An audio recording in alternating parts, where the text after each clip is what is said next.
গরু আমাদের দুধ দেয় না, আমরা তার থেকে দুধটা কেড়ে নিই। গাধা আপনা আপনি বোঝা বইতে যায় না, আমরা জোর করে তাকে দিয়ে কাজটা করাই। অন্যদিকে সিংহ মানুষের কোনো কাজেই আসে না।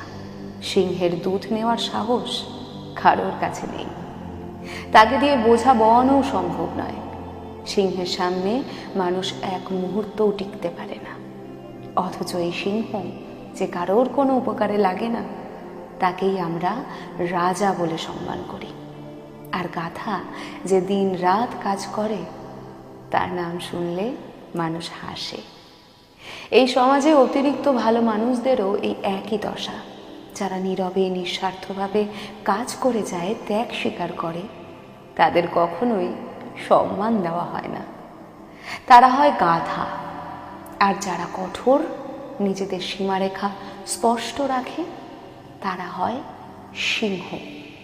তুমি যদি ভাবো কারোর জন্য নিজের সর্বস্ব ত্যাগ করলে সে একদিন এর মূল্য বুঝবে, তাহলে তুমি সত্যিই বড় গাধা।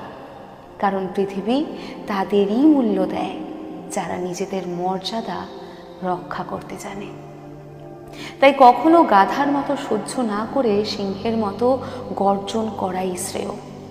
তবেই মানুষ তোমার প্রকৃত মূল্য বুঝবে।